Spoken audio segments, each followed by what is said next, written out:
Hi, thanks for watching. Now, although there are many different ways to generate new customer leads for your business, consumer habits have shifted over the last couple of years because of the pandemic, and I wanted to show you how you can leverage local internet search volume to bring all the new leads into your website for free. Well, basically at whatever it costs to keep your site live. Now, all these leads will be coming exclusively to you, unlike third-party sites like Angie's and HomeAdvisor. And so you can see there's value in it. I'm going to show you the amount of traffic and leads coming to your top competitors in the area so you know what to expect. So for comparison, I've just taken your website as well as I've done a couple of searches for um, Hartford as well as Worcester, and I take the top competitors in all those areas. You are ranking in your hometown of Springfield, which makes sense because it's your home area. So I'm just taking all three of those websites and I'm putting them in this tool that I use, and it shows me all the information that Google uses to determine your position in search results. So if we just briefly look at these numbers, you can see why these websites are outranking yours. But let me just briefly touch on what these numbers mean. And then as we go through your site, you can see what changes need to be made and how they'll affect its rank. So when Google is determining how to rank your website, it uses two factors. The first is what's called the authority or trust that it has in your site. Now, this basically boils down to a popularity contest because this authority is gained when other domains or websites refer back to yours and then they create a link called a backlink. And this acts as an endorsement that Google uses to build trust because others are vouching for you. So to give you a quick example, if say the local news station did an article on their website for the top 10 best security companies in Western Mass, and in that article, the reader could click on a link and it would bring them to your website, that would be considered one backlink from one referring domain. Now, these backlinks can come from a lot of different sources, not just that press release, to be blogs, editorials, guest posts. One very strong and important type is what's called a citation, which is where your name, address, and phone number appear in an online directory. Those include Yelp, Yellow Pages, Better Business Bureau, things like that. The good news is these directories are usually always free. It just takes some time to find them, register your business, and then input the information exactly that's shown in Google. Now, if we go back to the competitor here, you can see based on the number of links and the number of websites linking back to them, why Google is putting so much trust and authority in this website. However, this company is also in multiple locations, which means those links are for multiple different locations. So if we sort this, we can see how many are just for the Hartford location. And now we can see how much authority or trust is being built for this website just in this one location for Hartford. Now, also something to note here, this is the #1 position in the search results. When we go down to the #2 position in the search results, it drops pretty dramatically. So even though this number might look to some insurmountable, which it's not, even if you wanted to slide in at the #2 position, that's a lot more, that's an easier number to deal with than going to 700. And then if we go further out, even into Worcester, you can see how they don't really have much authority at all compared to you. But that leads me to my next thing, which is it's not just a matter of quantity, it also has to do with quality. So these links need to be relative to your service industry, as close to location as possible, definitely within the United States. We need to make sure that we're linking to partners that have some trust so they can transfer that. But then these links also have to point to something. So obviously, this company has all these links pointed to Worcester locations, whereas you don't have any at all. So even though you have more overall authority, you don't have anything for the Worcester area. Now, that leads me to my second way that Google ranks your website, which is based on the content on your page. So if we take a look in here, we can see that these are all the keywords and phrases that are being typed into Google search that Google is either associating or finding on your site.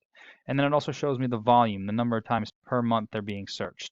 So this is where a little bit of market research gets done to find all the highest volume keywords relative to the services you offer in the areas you want to service to make sure that those are being included on your site. So to give you an example of how it would work, let's take Home Security Systems Massachusetts. Now, that is being searched 90 times a month. Right now, you are in the 44th position, which is going to put you on the 5th page of Google search. Unfortunately, nobody's finding you down there, but if you were on the first page, those 90 people a month would be seeing your website every time they search. Now, Google Analytics estimates that of total search volume, 10% on average gets converted into a lead, meaning either calling you or emailing you directly or filling out your contact form on your website. So you're looking at a potential of up to 9 leads per month. Now, obviously, you're not going to close every single one of those jobs, and the size, scope, and profit margin varies for each of them, but you can just see how the sheer volume of leads coming in per month can definitely add up to some revenue at the end of that month and at the end of the year, and that's just for one keyword phrase. So then we repeat that same process for all the highest volume keyword phrases, making sure that those are included on the site, and then also ranking. That way you're getting all that search volume. Now, however, there is a formula that Google uses to find these keywords on your site. So if we take a look here, from a user perspective, I think your site is great. We've got all the information somebody could want. It is obviously mobile optimized, which is great because the majority of people are searching from a smart device. We've got all the menus and everything. As far as Google is concerned, however, it doesn't care what the layout is. Being a computer, it's just going to come in and count all the words and text on the page. Now, generally, we recommend a minimum of about 1,000 to 1,500 words on a home page because the more information you have on the page, the more of an expert Google assumes that you are, and then the more likely it is to recommend you. Kind of the difference between, say, like a regular just a book and a series of encyclopedias. Now, this is also a race, so if your competitor has 1,500 words of content, then we're going to make sure that we want to do 1,750 to 2,000. We just want to be offering more information than your competitor. Now, while it's counting those words, it's also searching for the keywords. So any kind of service you want to offer and then the areas you want to offer it in. However, this is where the number of words on the page really comes into play because you're only allowed to have one of those keywords for every 100 to 150 words of text on the page. And then even further than that, Google is really placing an emphasis on high quality content since its last few updates.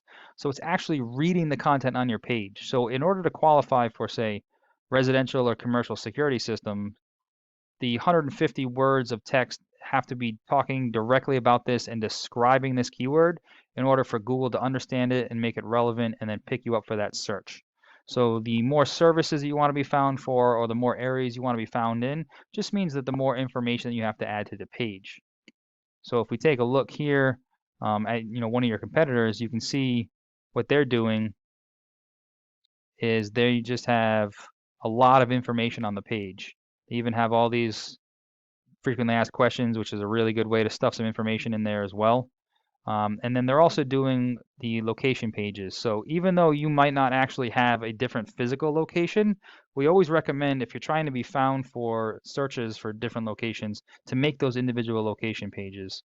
So let's say you wanted to rank for search results in Hartford. Then we would want to build out a Hartford page, and then we would take all the keywords that are relative to Hartford and making sure that we're including that all on that Hartford page so that way when Google sees that page, it sees that that is 100% relative to search results in that area, and it's more likely to rank that page, not your home page, the location back page in those search results. Then once they land on that page, they're still going to click to call you or request a quote, so it's all going to funnel back to the same place, but it just makes it easier for Google to understand that you are relevant in that area because you have all the content on that page relative to one specific location. So how that would work in the search results, obviously anytime at the top of a search there's always going to be paid ads. These can be anywhere from $1 to $30 or $40 per click. And then we're going to have the Google Map Pack. So this is location based, but this is based on your Google business profile, which is free to have. There are ways to optimize this to get found further out of your area, including in filling out as much information as possible in here on your profile. Even your business description, you can put some keywords in there. You want to get added to as many directories as possible so you have more citations. And then Google rewards activity here. So you really want to make sure that you're posting updates and specifically pictures to your profile. And then we go one step further. When we're loading a picture, we actually embed that photo with a geolocation. So we tag it with the longitude and latitude because Google can't understand what a picture is, but it can understand what's embedded in the picture. So for instance, Google doesn't know what this picture is, but it's reading it as this 513602W. That's all it sees. So even on your website, you want to embed pictures with information, your business name, location, keywords, anything like that. So that way Google can understand that and it just adds more relevancy when it's crawling your page that it can understand more about what you offer and where you offer it in. However, underneath that, this is what's called the organic search results. This is where the more authority or trust that Google has in your site, the higher up on the list you're going to rank.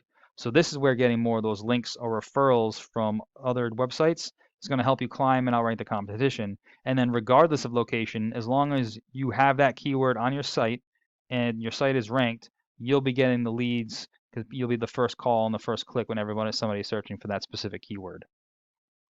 Now, I know that this is a lot of information, and I hope it was helpful and shows you how you can scale some of your online presence because there are hundreds, if not thousands, of searches per month going on that you can get some traction from.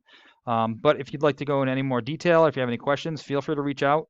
We could talk about some of your goals for the business, and then I can do some research on my end to find out what it would take for you to reach those.